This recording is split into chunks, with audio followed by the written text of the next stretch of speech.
사도신경으로 신앙 고백하시겠습니다. 나는 전능하신 아버지 하나님 천지의 창조주를 믿습니다. 나는 그의 유일하신 아들 우리 주 예수 그리스도를 믿습니다. 그는 성령으로 잉태되어 동정녀 마리아에게서 나시고 본디오 빌라도에게 고난을 받아 십자가에 못 박혀 죽으시고 장사된 지 사흘 만에 죽은 자 가운데서 다시 살아나셨으며 하늘에 오르시어 전능하신 아버지 하나님 우편에 앉아 계시다가 거기로부터 살아있는 자와 죽은 자를 심판하러 오십니다. 나는 성령을 믿으며 거룩한 공교회와 성도의 교제와 죄를 용서받는 것과 몸의 부활과 영생을 믿습니다. 아멘. 사랑의 아버지 하나님, 추운 일기 가운데 우리를 말씀 앞에 불러주시는 은혜 감사합니다. 주의 말씀 앞에 설 때에 우리가 그냥 몸만 오는 것이 아니라 우리의 마음 중심까지도 아버지 앞에 내려놓게 하여 주시고 우리가 온 마음으로 아버지 말씀 앞에 섰사오니 우리를 말씀으로 가르쳐 주시고 말씀으로 우리의 삶 가운데 변화되는 그 열매가 있도록 하나님께서 은혜를 내려 주시옵소서. 날마다 하나님의 그 크신 힘과 능력과 그 은혜로만 살게 하여 주시고 그렇게 살아가는 것이 성도의 기쁨이라는 것도 삶을 통해 깨달아 알 수 있도록 은혜 내려 주시옵소서.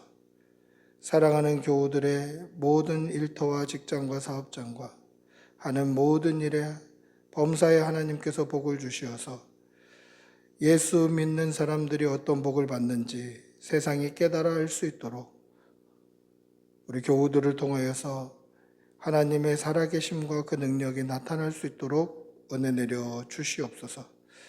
몸이 아픈 환우들에게는 하나님께서 치유하는 은혜를 더하여 주시고 사랑하는 우리 자녀들 영육간에 강건케 하여 주시어서 믿음으로 잘 살아서 하나님 나라에 크게 쓰임받는 일꾼 되게 하여 주시옵소서.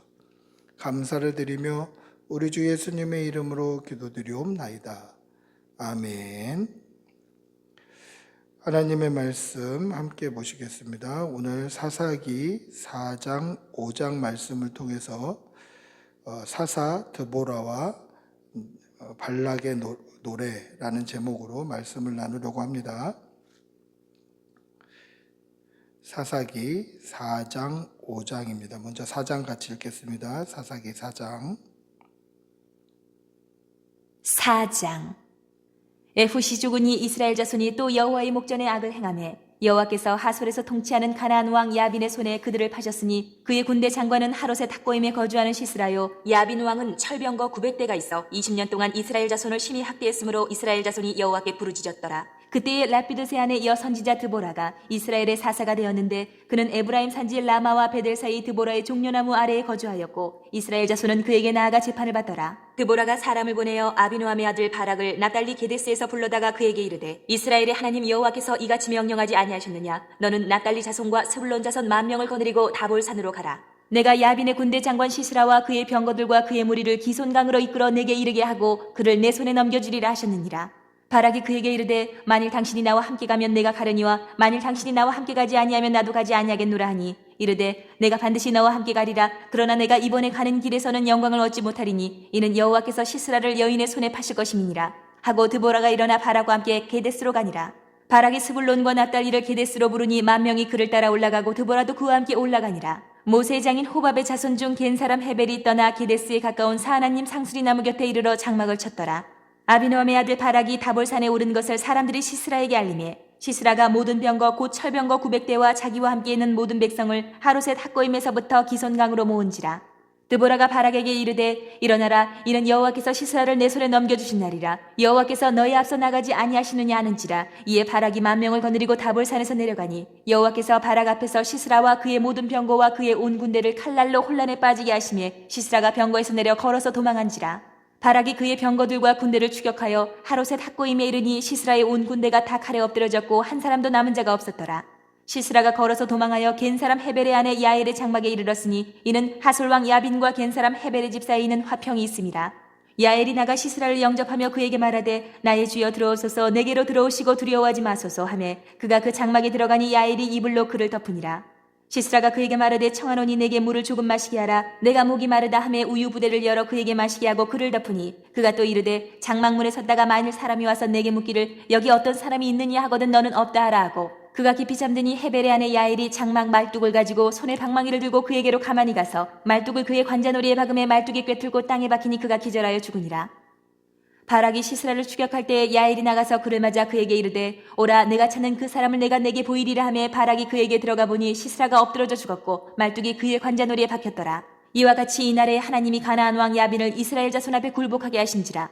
이스라엘 자손의 손이 가나안 왕 야빈을 점점 더 눌러서 마침내 가나안 왕 야빈을 진멸하였더라. 아멘. 5장.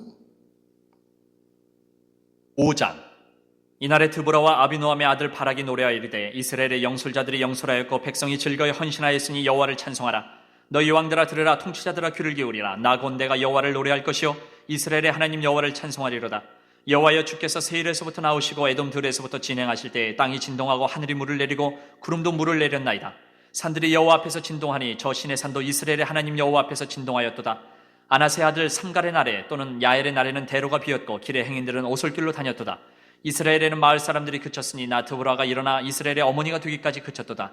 무리가 새 신들을 택하였으므로 그때의 전쟁이 성문에 이르렀으나 이스라엘의 4만 명 중에 방패와 창이 보였던가. 내 마음이 이스라엘의 방백을 사모함은 그들이 백성 중에서 즐거이 헌신하였음이니 여호와를 찬송하라. 흰 나귀를 탄 자들 양탄 자에 앉은 자들 길에 행하는 자들아 전파할지어다. 활 쏘는 자들의 소리로부터 멀리 떨어진 물기는 곳에서도 여호와의 공의로우신 일을 전하라.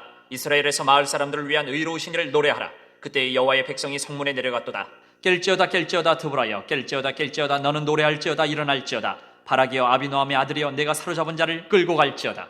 그때 남은 귀인과 백성이 내려왔고 여호와께서 나를 위하여 용사를 치시려고 내려오셨도다. 에브라임에게서 나온 자들은 아말렉에 뿌리 박힌 자들이요 베냐민은 백성들 중에서 너를 따르는 자들이요 마길에게서는 명령하는 자들이 내려왔고 스불론에게서는 대장군의 지팡이를 잡은 자들이 내려왔도다. 이사갈의 방백들이 드보라와 함께하니 이사갈과 같이 바락도 그의 뒤를 따라 골짜기로 달려내려가니 루벤 시내가에서 큰 결심이 있었도다. 내가 양의 우리 가운데 앉아서 목자의 피리 부는 소리를 들으면 어찌 됨이냐. 루벤 시내가에서 큰 결심이 있었도다. 길르앗은 요단강 저쪽에 거주하며 다는 배에 머무름이 어찌 됨이냐. 아셀은 해변에 앉으며 자기 항만에 거주하도다. 스불론은 죽음을 무릅쓰고 목숨을 아끼지 아니한 백성이요 납달리도 들의 높은 곳에서 그러하도다. 왕들이 와서 싸울 때에 가나안 왕들이 무기또 물가 다안하게서 싸웠으나 은을 탈취하지 못하였도다. 별들이 하늘에서부터 싸우되 그들이 다니는 길에서 시스라와 싸웠도다. 기손강은 그 무리를 표류시켰으니 이 기손강은 옛 강이라. 내 영혼아 네가 힘 있는 자를 밟았도다. 그때 군마가 빨리 달리니 말굽소리가 땅을 울리도다. 여호와의 사자의 말씀에 메로스를 저주하라. 너희가 거듭거듭 그 주민들을 저주할 것은 그들이 와서 여호와를 돕지 아니하며 여호와를 도와 용사를 치지 아니함이니라 하시도다. 겐사람 헤벨의 아내 야엘은 다른 여인들보다 복을 받을 것이니 장막에 있는 여인들보다 더욱 복을 받을 것이로다.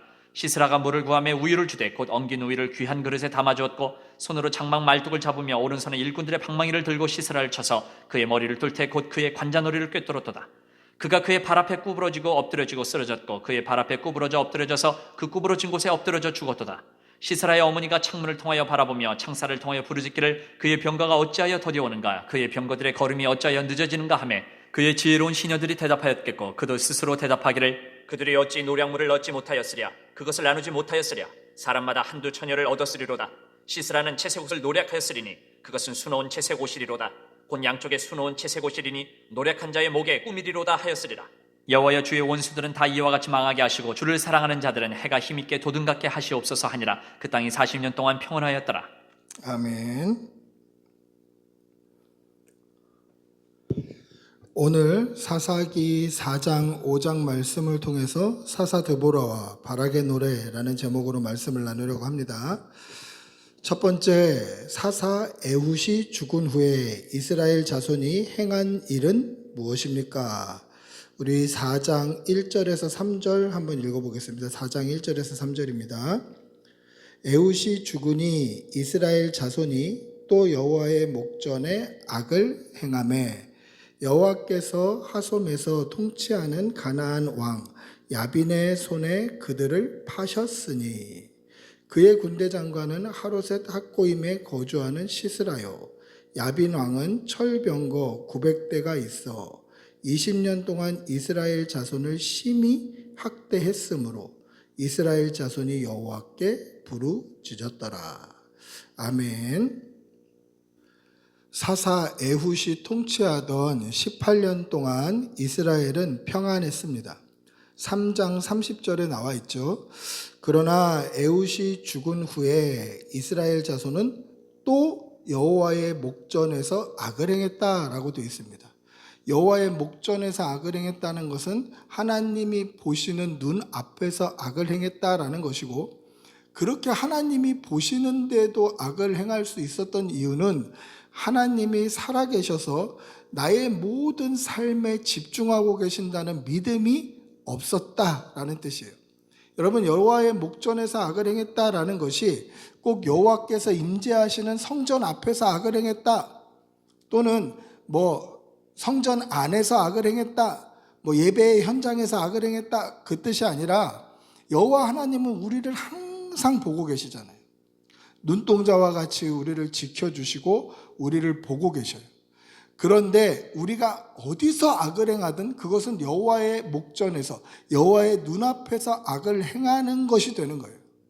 아무도 보는 사람이 없을 때, 아무도 주변에 거리끼는 것이 없을 때, 그때 은밀히 행하는 죄도 여호와 앞에서 행하는 죄가 되는 것이죠. 그래서 우리는 항상 죄를 지으면 여호와 앞에서 행하는 죄가 되고 여호와께 죄가 되는 거예요. 따라서 우리는 신실하게 자신을 돌아보고 날마다 자기를 돌아보고 내 믿음이 어떠한지를 그렇게 분별하고 확인하고 점검해야 됩니다. 오늘 본문에 보시면 에훗이 죽은 후에 이스라엘 자손이 또 여호와의 눈앞에서 악을 행했다라고 되어 있습니다. 그때에 하나님께서 이스라엘 자손을 가나안 왕 야빈의 손에 파셨다라고 되어 있어요. 하나님께서 하나님의 백성인 이스라엘을 이방인 야빈의 손에 파셨다. 이게 무슨 뜻일까요? 이 말은 하나님께서 우리를 지키시고 여호와의 손이 우리를 보듬어 주시어서 사사가 사는 날 동안에는 평안했던 거예요. 믿음의 사람을 통해서 하나님의 보호와 하나님의 도우심이 그 가운데 있었던 거죠. 그런데 이 사람이 죽고 나서 그들이 또 여호와 앞에서 악을 행하자 하나님의 손이 그들을 떠나신 거예요. 하나님의 보호하심과 하나님의 통치와 하나님의 그 은혜가 그들 가운데서 떠났다라는 뜻입니다. 근데 여기서 좀 이상한 점이 있죠. 사사 에훗 이후에, 그러니까 사사 에훗과 드보라 사이에 누가 있어야 됩니까? 원래 삼갈이 있어야 돼요. 그러면 오늘 3장 1절에서는 삼갈이 죽으니 이렇게 시작해야 맞지요.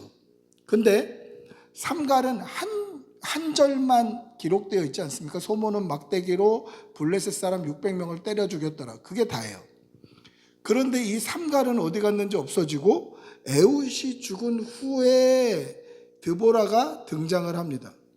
근데 지난 시간에 저희가 말씀을 나눌 때 뭐라고 말씀을 나눴습니까? 삼갈이 한 절만 기록되어 있는 이유는 그가 사사가 등장해야 될 다른 원리, 즉 이스라엘이 평안했을 때 우상 숭배하고 그러면 하나님께서 이스라엘을 심판하시고 그러면 그들이 하나님 앞에 회개하고 그러면 사사를 세우셔서 이스라엘을 구원하시고 또 평안했더라. 이 악순환의 고리가 삼갈이 등장할 때에는 없었다라고 말씀드렸어요. 그래서 삼갈은 어떤 때인지는 모르지만 아마 시간상으로 보면 에훗이 통치하던 때 또는 평안할 때 아직 야빈의 손에 하나님께서 이스라엘을 넘겨주시기 전에 그냥 블레셋을 공격해서 친 거예요. 그래서 다른 사사들이 등장해야 되는 이 악순환의 고리, 사사가 등장해야 되는 합리적인 이유가 있기 전에 삼갈은 이스라엘을 위해 블레셋을 쳤다라는, 그냥 어떻게 보면 한 줄 끼워 넣기식의 편집을 했다라는 거예요. 그래서 이것 때문에 이 삼갈을 사사가 아니다, 기다, 뭐 이거에 대한 언쟁들이 좀 있습니다만은 삼갈 외에도 이렇게 한 절씩 또는 두 절씩 나오는 사사가 뒤에 또 등장을 합니다. 이 모든 것이 사사가 등장해야 되는 합리적인 타이밍 이전에 혹은 이후에 꼭 여호와 앞에서 목전에 약순환의 고리가 있기 전에 그때에 등장했던 사사다. 이렇게 보시면 뭐 크게 오해가 없이 볼 수 있습니다. 자, 에훗이 죽은 후에 또 이스라엘 백성들은 여호와의 목전에서 악을 행했습니다. 그 악행으로 말미암아 야빈을 통해서 하나님의 심판이 임하게 된 것입니다. 그런데 성경은 가나안 왕 야빈이 이스라엘을 공격했다라고 표현하지 아니하고 여호와께서 하솔에서 통치하는 가나안 왕 야빈의 손에 이스라엘 백성 그들을 파셨다라고 기록되어 있어요. 자, 이상하죠? 이스라엘 백성들을 지금 가나안 땅에 있는 하솔 왕 야빈이 공격해서 그들을 괴롭혔다라고 기록해도 될 것 같은데 그렇게 말씀하지 아니하고 성경은 하나님께서 야빈의 손에 그들 이스라엘 백성을 파셨다라고 기록하고 있다는 거예요. 아니 그냥 역사적으로 보면 이 야빈이라는 왕이 이스라엘을 치고 공격한 것처럼 보이고 이스라엘 백성들을 괴롭혔던 것처럼 보이나 오늘 성경에는 뭐라고 되어 있습니까? 하나님이 파셨다라는 거예요. 여러분 이게 무슨 뜻일까요? 이것은 세상의 모든 역사가 하나님의 주권적인 통치 아래 있다라는 뜻이에요. 즉 그냥 역사적인 기록 아주 냉철한 마치 대문자 T, MBTI 대문자 T의 성격을 가지고 아주 냉정하게 기록하면 당시 야빈이라는 왕이 이스라엘을 공격해서 이스라엘을 괴롭혔더라라고 팩트로만 쓸 수 있지만 성경은 팩트가 아니라 하나님의 주권 아래서 이 세상이 어떻게 통치되고 이루어지고 있는지를 말씀하더라는 거예요.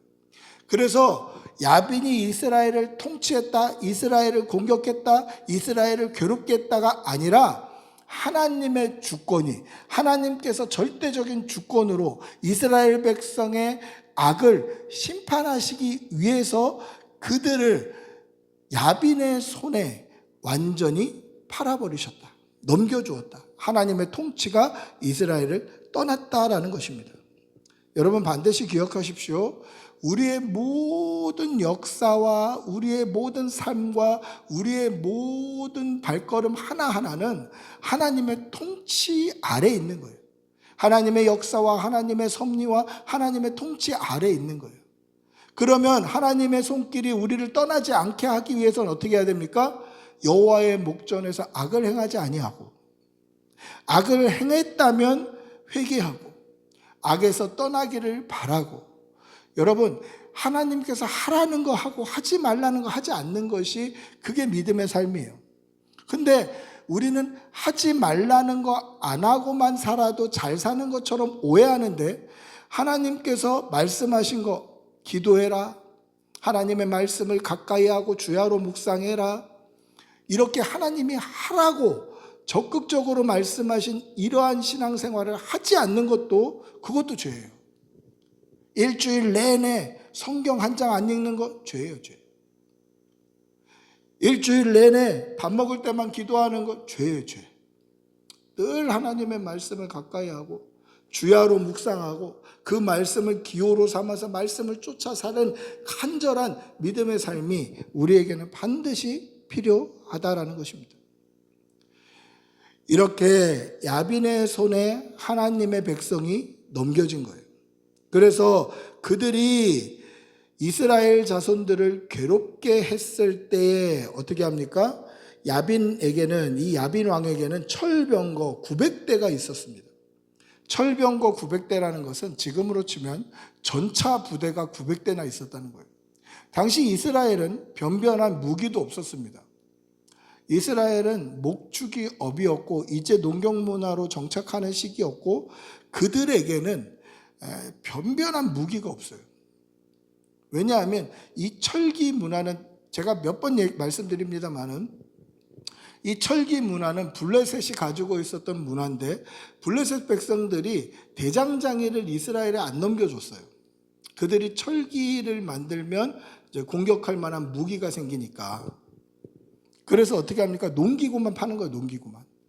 그래서 보습을 만들어서 보습을 쳐가지고 창을 만들고 낫을 쳐가지고 칼을 만들고 뭐 그렇게 하나님의 말씀에 기록이 되어 있어요. 그러니까 농사 짓는 기구만 있지 변변한 무기가 없었다라는 거예요. 그 변변한 무기가 없는 이스라엘 백성들이 20년 동안 철병거 900대의 학대를 받고 있었습니다. 그때 참다 이스라엘 백성들이 어떻게 합니까? 다시 하나님께 나와서 회개하는 거예요. 회개. 다시 하나님을 찾고 하나님께 부르짖는 거예요. 여러분, 뭔가 어려운 일을 당할 때 하나님께 부르짖는 것은 굉장히 어떻게 보면 신앙의 이 수준, 신앙의 이러한 신앙생활의 수준이 굉장히 낮은 신앙생활이에요. 뭔가 일이 있고 문제가 있을 때 하나님 앞에 기도하는 거, 이런 거 불신자들도 하는 거예요. 그럼 어떻게 해야 됩니까? 우리는 범사에 하나님 앞에 기도해야 돼요.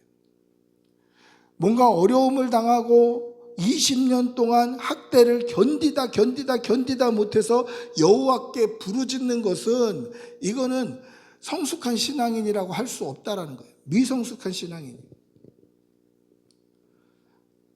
어려운 일을 당해야만 하나님을 찾고 어려운 일을 당해야만 여호와의 이름을 부르고 힘든 일을 당해야만 하나님 앞에 나와 무릎 꿇고 물론 힘든 일, 어려운 일을 당할 때 하나님을 찾는 것도 그래도 다행이기는 하나 우리는 어떻게 해야 됩니까?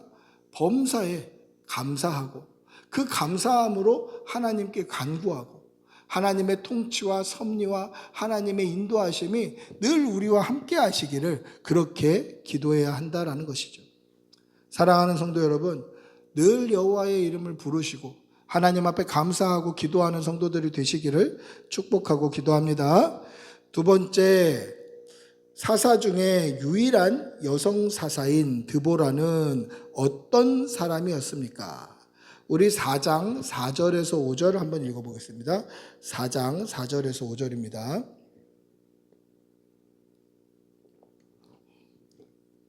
같이 읽어보겠습니다. 4장 4절에서 5절.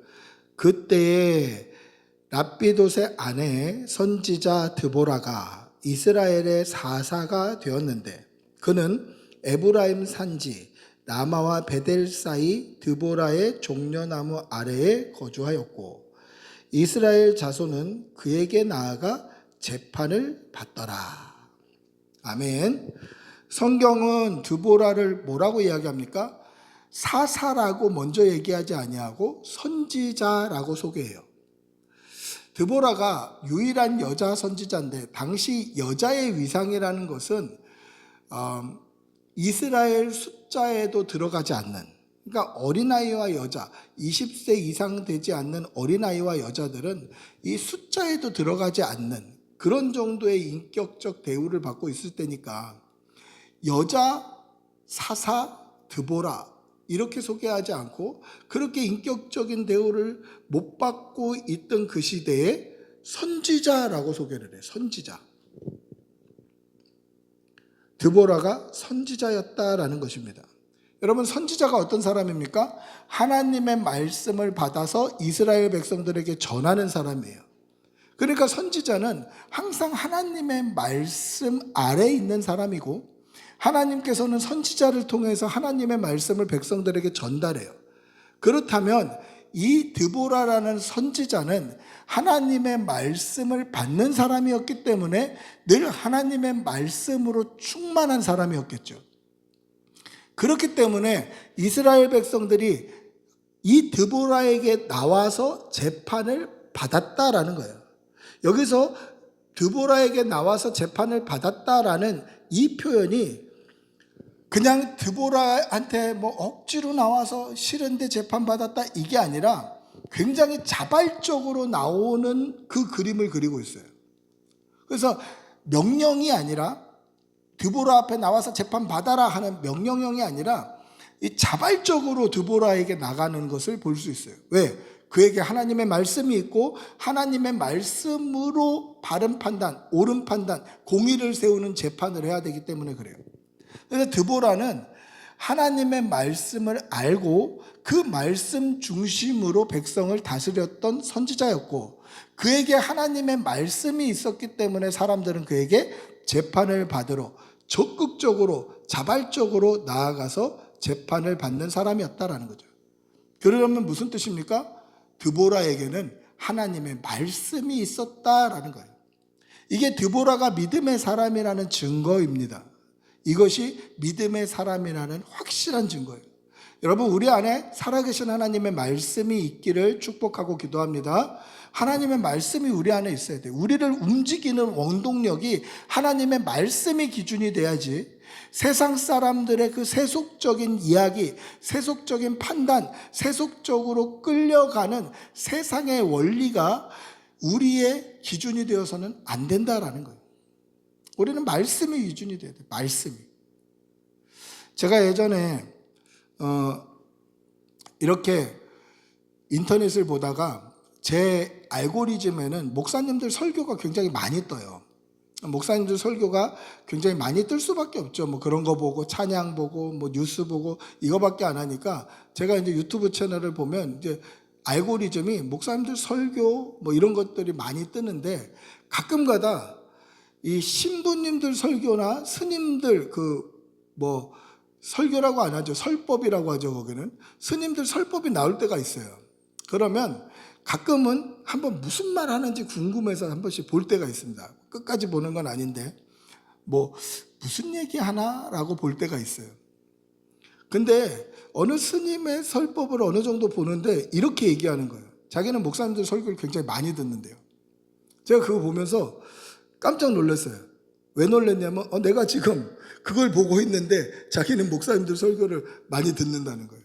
그 이유가 뭐냐? 자기가 설법을 할 때 참고를 한다는 거예요. 제가 그러면서 무슨 생각이 들었냐면, 아니 강단만 다르고 사람만 달라지고 제가 했던 이 말을 만약에 똑같이 어느 절에서 설법으로 얘기했을 때 거부감이 없다면 이거는 우리 안에 하나님의 말씀이 빠져 있다는 거예요. 보십시오. 제가 지금 하는 오늘 이 말씀을 전달하는 이 메시지, 또는 주일날 제가 설교하는 그 설교, 또는 새벽에 제가 말씀 묵상하는 그 짧은 영상들이 그냥 이 승려가 그냥 절에서 하는 말로 해도 전혀 거부감 없이 그냥 들을만하고 이어지더라라고 하면, 제가 전하는 메시지에는 복음과 하나님의 말씀이 없다라고 해도 과언이 아니라는 거예요. 이게 교회에서 주일 강단을 통해서 이 강대상을 통해서 선포되는 말씀과 세상의 어느 뭐 철학자나 또는 어떤 뭐 그런 강의하는 강좌하는 강사들이나 아니면 신부나 아니면 뭐 스님의 말이나 어떤 사람이 해도 거부감이 없다? 그것은 우리 안에 복음과 하나님의 말씀이 빠져 있다는 거예요. 이거는 엄청나게 큰 죄예요. 하나님 앞에. 항상 하나님의 말씀이 우리 안에 있어야 돼요. 그래서 그 말씀을 기준으로 우리는 살아가야 돼요.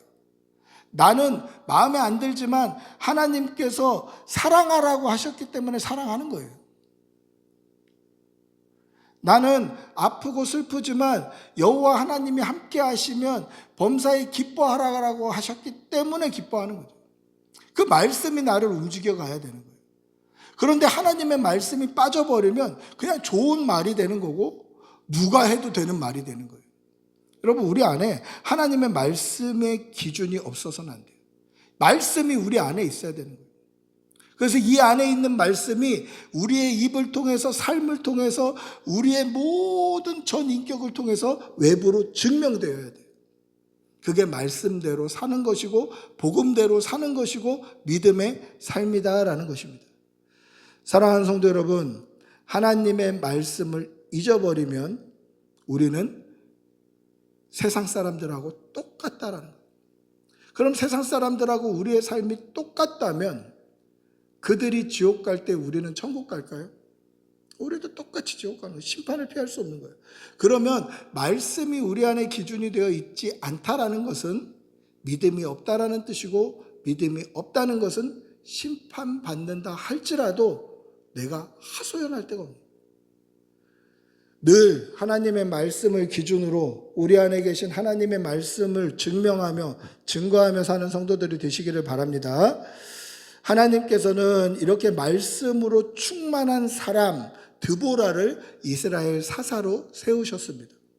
그리고 그 드보라를 통해서 이스라엘을 구원하시더라는 것이죠.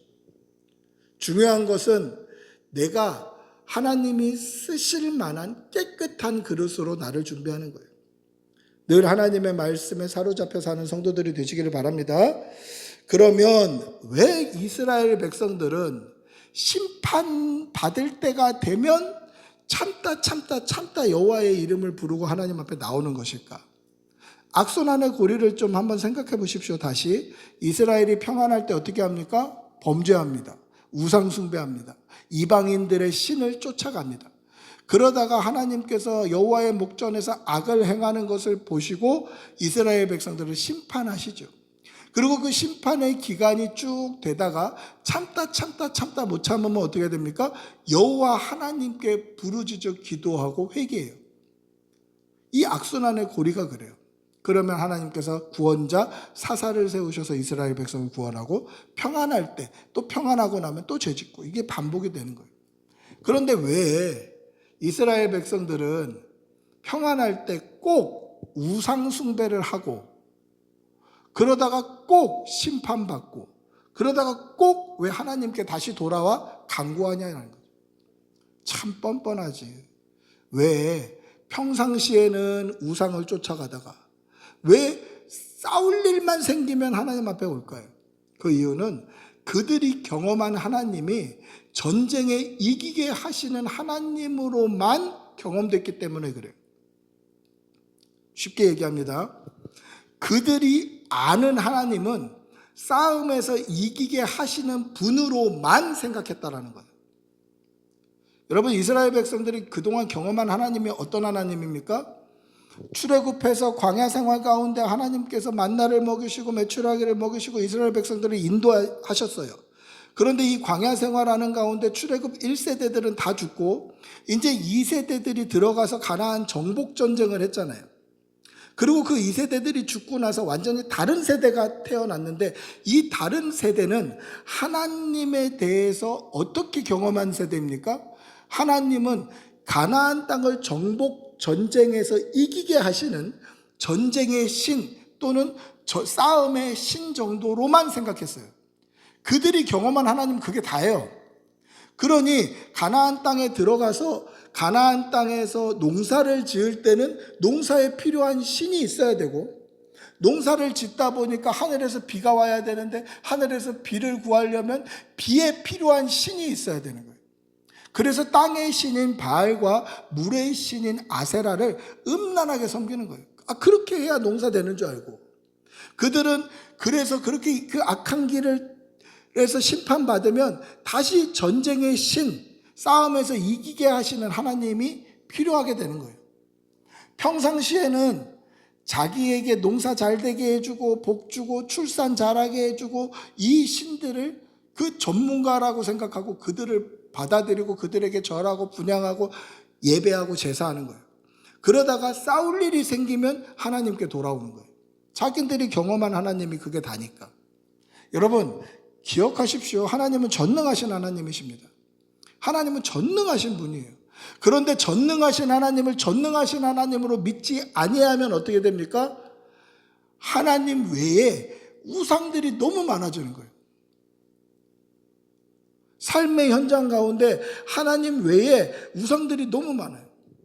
하나님은 마치 사회생활 모르시는 분처럼, 하나님은 마치 회사에서 진급하고 이렇게 하려면 어떻게 해야 되는지 모르는 것처럼, 하나님은 마치 우리의 자녀들을 길러보지 아니하신 것처럼 그때마다 필요한 우상들이 우리 주위에 너무 많은 거예요. 일상생활할 때, 직장생활할 때, 가정생활할 때, 자녀들에게 돈 벌 때, 뭐 성공할 때 우상들이 너무 많은 거예요. 그러니까 하나님을 의지하기보다는 일타강사 의지하고 성공하는 비법 의지하고 그런 사람들의 말을 쫓아가는 거죠. 우리가 우상을 세워놓고 빌지 않고 기도하지 않는다고 우상 숭배가 아닌 게 아니라 전능하신 하나님을 전능하신 하나님으로 믿지 아니하고 우리의 모든 삶을 하나님께 온전히 맡겨드리지 않는 것이 우상 숭배예요. 그때그때마다 내가 필요한 그러한 사람들을 의지하는 것이 우상 숭배라는 거예요. 이 사실을 분명히 기억하시기를 바랍니다. 하나님은 전능하십니다. 그래서 우리는 범사에 전능하신 하나님을 전능의 하나님으로 믿고 의지해야 한다는 것이죠.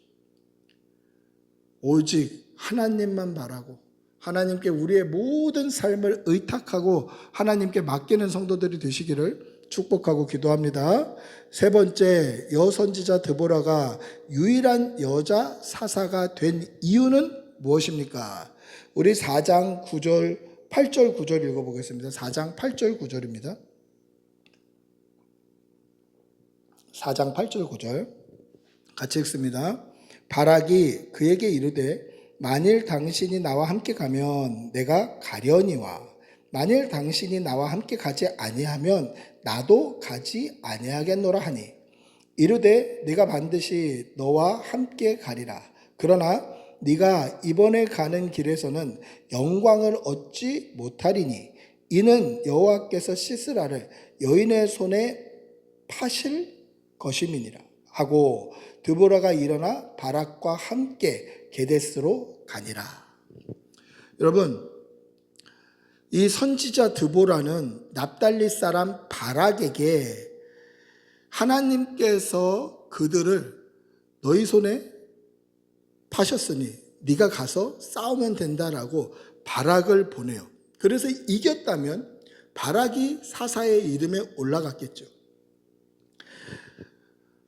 드보라가 너는 납달리 자손과 스불론 자손 10,000명을 거느리고 다볼산으로 가라. 내가 야빈의 군대 장관 시스라와 그의 병거들과 그의 무기를 기손강으로 이끌어 내게 이르게 하고 그를 네 손에 넘겨주리라 라고 4장 6절 7절에서 말을 합니다. 그 말을 전해요. 바락에게. 그런데 이 말을 듣고 가지 않아요. 이 말씀은 여호와 하나님의 말씀이죠. 선지자니까 하나님께서 그들을 손에 붙여주시겠다고 말씀하셨고 그 말씀을 바락에게 전달했는데 바락은 이 말씀에 온전히 순종하지 아니하고 당신이 나와 함께 가면 가고 안 가면 안 갈랍니다. 이렇게 얘기해요. 자, 이게 믿음 없음 또는 불순종일까요? 그렇지는 않아요. 그렇지 않다는 증거가 어디 있냐면 이 바락이 히브리서 11장이 믿음장인데 그 믿음장에 보시면 믿음의 선진들의 이름이 굉장히 많이 등장하는데 그 중에 바락이라는 이름이 있어요. 그런데 이 바락이 믿음이 없어서 그런 것이 아니라 여기는 자기의 믿음의 부족한 부분을 이 드보라 선지자 드보라가 함께 감으로 즉 드보라가 동역함으로 인해서 나의 부족한 믿음을 동역자를 통해서 메우기를 원했던 거예요.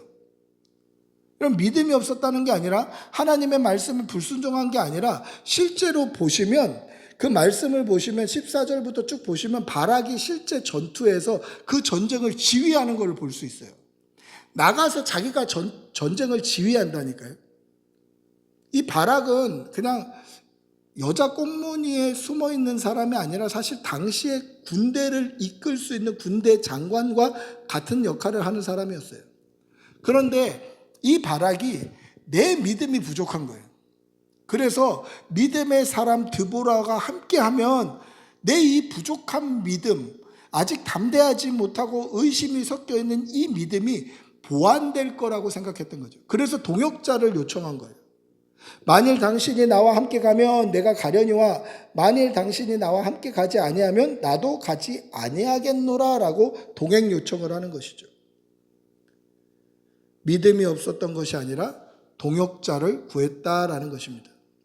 여러분, 우리도 때로는 믿음이 연약할 때가 있어요. 제가 목사지만 저에게도 두려움도 있고 의심이 생길 때도 있고 때로는 눈앞에 보이지 않는 캄캄한 이 앞길이 캄캄한 동굴같이 어두울 때도 있어요. 그럼 어떻게 합니까? 기도의 동역자들을 구해야죠. 아내한테 얘기하고 친구 목사들한테 이야기하고 저를 위해서 기도해 줄 그런 분들에게 이야기해서 기도해 달라고 기도의 요청을 하죠. 왜 그렇습니까? 아니, 제 믿음이 부족한데 어떻게 합니까? 인정해야죠. 그래서 내 믿음을 좀 도와줄 기도의 동역자, 때로는 함께 울어줄 그런 사역의 동역자들이 필요하다는 거예요. 우리 역시 이 땅을 살아가다가 바락과 같이 우리의 한계를 만날 때 그때마다 정말 기도로 동역할 동역자들을 구하시고 또 때로는 기도해 줄 중보자들을 구하시고 그렇게 믿음으로 서로를 세워가는 그런 귀한 성도들이 되시기를 축복하고 기도합니다. 마지막 네 번째, 야빈 왕을 진멸하고 드보라와 바락이 한 일은 무엇입니까?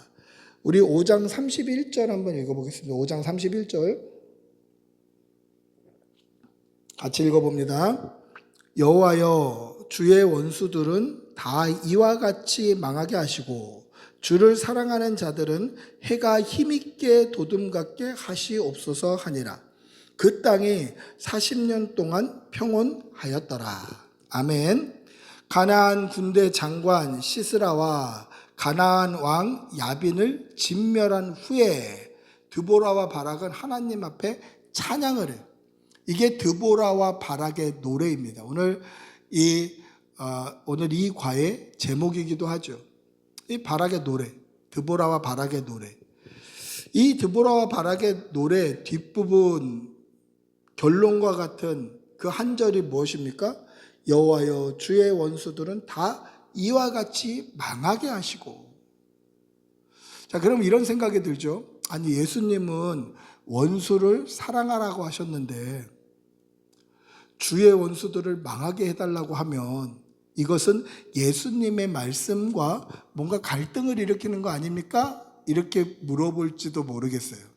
그런데 성경은 모든 신구약 전체가 서로 갈등을 이루지 않아요. 여기서 이 말씀하시고 저기서 저 말씀하시고 앞에서 하신 말씀과 뒤에서 하신 말씀에 막 충돌이 일어나고 사람은 그럴 수 있어요. 사람은 그럴 수 있죠. 저는 그런 사람 많이 봤어요. 앞에서는 사랑하라고 얘기하고 뒤에서는 욕하고 수도 없이 많이 봤어요. 사람은 그럴 수 있어요. 그러나 하나님의 말씀은 그렇지 않아요.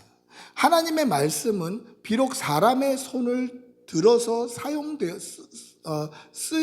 쓰게 되었지만 사람의 손으로 썼지만 성령님께서 영감을 주셨잖아요. 그래서 그 사람의 말이나 그 사람의 신학이나 그 사람이 가지고 있는 신앙을 가지고 썼지만 하나님의 뜻에서 벗어나지 않는 거예요. 그래서 이것은 서로 충돌하지 않는다라는 거죠. 아니, 그러면 주의 원수들을 다 이와 같이 망하게 하시오고 라는 말과 예수님이 말씀하신 원수를 사랑하라라는 말은 어떻게 한 말씀으로 볼 수 있겠나? 충돌하지 않고 어떻게 한 말씀으로 볼 수 있을까요? 여기서 중요한 것은 주의 원수라는 거예요. 예수님이 원수를 사랑하라고 하신 이유는 비록 네가 사랑할 만한 사람만 사랑하는 것은 불신자와 다를 바가 없다. 이방인들도 그와 같다. 죄인들도 그와 같으니라. 그렇게 말씀하셔요. 그래서 사랑할 만한 사람을 사랑하지 말고 비록 너에게 개인적으로 손해를 끼친 원수라도 사랑해야 된다. 그 말씀이고 여기서는 어떤 원수입니까? 나의 원수가 아니라 주의 원수예요. 주의 원수. 아버지께 대적한 거예요. 그러니까 하나님의 백성을 그들이 하나님께서 그들에게 넘겨주심으로 말미암아 파심으로 말미암아 그들이 이스라엘 백성들을 압제했지만 하나님의 백성을 압제한 죄를 물으시는 거예요. 여러분, 이게 애굽의 열재앙을 내리신 하나님의 뜻과 동일하게 연결이 되는 거예요. 애굽에서 이스라엘 백성들을 구원하실 때 열재앙을 어떻게 내리십니까? 애굽의 신들에게 내리셔요. 왜요? 430년 동안 하나님의 백성을 네 백성인 줄 노예로 착각하고 그들을 부렸기 때문에 하나님의 백성을 높이시기 위해서 그들의 신을 다 진멸하시는 거예요. 똑같이 오늘 하나님께서 이들을 시스라와 야빈을 하나님께서 진멸하신 이유, 그 이유는 무엇입니까? 하나님의 백성을 그들이 괴롭혔기 때문이에요. 우리는 어디 가서 쉽게 괴롭힘을 당하거나 안 좋은 대우를 받을 수 있는 사람이 아니에요. 우리는 하나님의 백성, 하나님의 자녀예요. 그래서 우리는 세상 가운데 담대히 살아야 돼요. 하나님께서 이 죄를 물으신 거예요. 이게 주의 원수가 되는 거죠. 주의 원수는 하나님의 백성을 괴롭게 하는 사람들이기 때문에 이거는 그 이스라엘 백성만 괴롭히는 것이 아니라 하나님을 대적한 것이고, 하나님을 대적했다라는 것은 믿음 없음의 표식이 되기 때문에, 증거가 되기 때문에 반드시 심판을 받을 수밖에 없다라는 거예요. 그러니 내가 사랑해야 되는 원수와 주의 원수는 완전히 다른 개념이죠.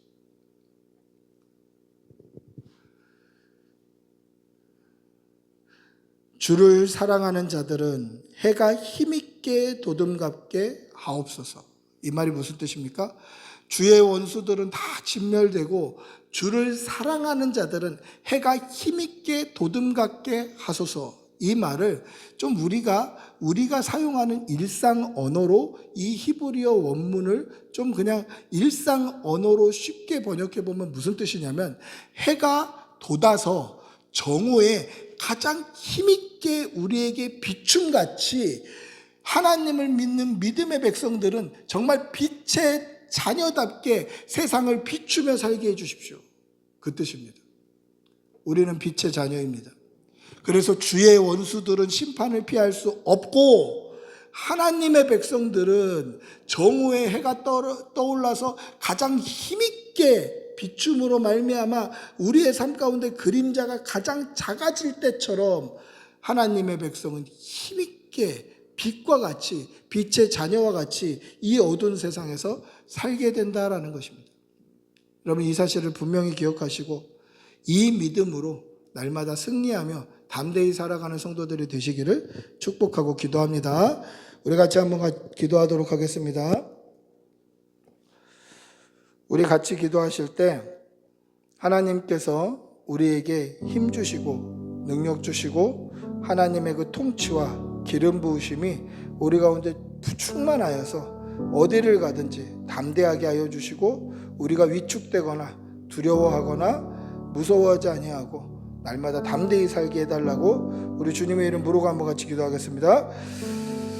주님 인도해 주시옵소서. 살아계신 하나님 아버지 함께 하여 주시옵소서. 우리가 어디를 가든지 무엇을 하든지 담대히 살게 하여 주시고, 우리의 믿음이 연약할 때에는 하나님 우리에게 동역자를 붙여 주시옵소서.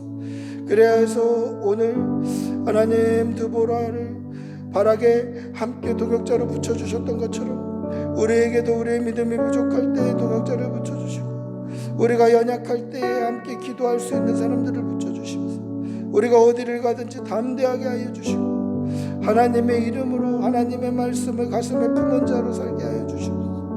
날마다 하나님의 말씀이 우리 가운데 증거되게 하여 주시고, 믿음으로 그 말씀을 증명하며 살아가는 주의 백성들 다 될 수 있도록 주님 도와주시옵소서. 우리에게 은혜 내려주시옵소서. 성령님 함께 하여 주시옵소서. 우리가 하루하루 이 땅을 살아가는 것이 때로는 두렵고 떨리고 무섭고 마치 어두운 터널을 지나는 것처럼 때로는 외롭지만, 하나님 함께 하여 주시어서 아버지 어느 가운데서도 어디에 있다 할지라도 어떤 형편과 상황일지라도 오직 하나님만 바라고 하나님께만 나아가는 귀한 백성들 다 될 수 있도록 주님 도와주시옵소서. 아버지 함께하여 주시옵소서. 성령님 역사하여 주시옵소서. 주의 은혜로 우리를 입혀 주시옵소서. 주님 도와주시옵소서. 은혜 내려주시옵소서. 아버지